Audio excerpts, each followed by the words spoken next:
Research proposal और research report में क्या फ़र्क है, आओ हम इस शॉर्ट से वीडियो में जल्दी से समझ लें। रिसर्च प्रपोजल में हम ये बताते हैं कि रिसर्चर क्या करना चाह रहा है और क्यों करना चाह रहा है, जबकि रिसर्च रिपोर्ट में हम ये समझाते हैं कि रिसर्चर ने क्या कर लिया है और वो काम करने के बाद उसको क्या रिजल्ट्स मिले हैं। रिसर्च प्रपोजल जो है वो रिसर्च प्रोजेक्ट शुरू होने से पहले हम लिखते हैं और रिपोर्ट जो है वो प्रोजेक्ट फिनिश हो जाने के बाद हम लिखते हैं। रिसर्च प्रपोजल की लेंथ 2500 to 3500 वर्ड्स तक होती है, जबकि रिपोर्ट की लेंथ 4000 वर्ड्स to 6000 वर्ड्स तक हमारी हो जाती है।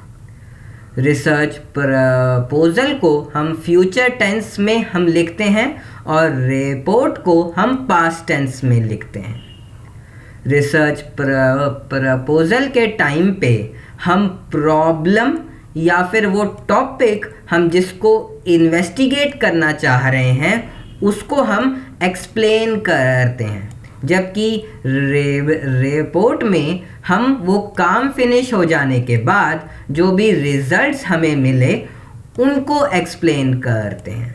रिसर्च प्रपोजल के जो कंटेंट्स हैं वो है title, abstract, table of contents, introduction, literature review, research design and methods, reference list, research schedule और बजट।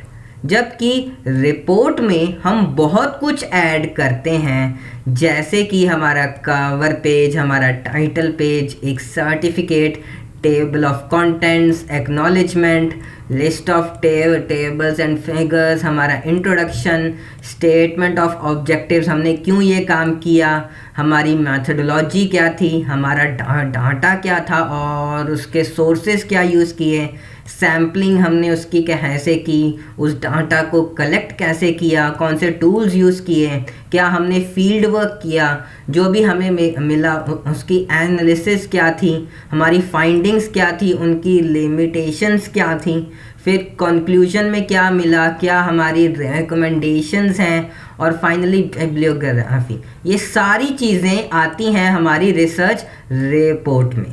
तो हमारी जो रिपोर्ट है वो प्रपोजल से बहुत ही ज़्यादा बड़ी और एक्सप्लेन्ड और डिटेल्ड हमारी वो होती है। तो ये था एक बहुत ही शॉर्ट कंपैरिजन। आई होप ये वीडियो आपको पसंद आई होगी। जे आई है तो इसको लाइक, शेयर और कमेंट ज़रूर करें और मेरे इस चैनल को सब्सक्राइब भी करें। Thank you.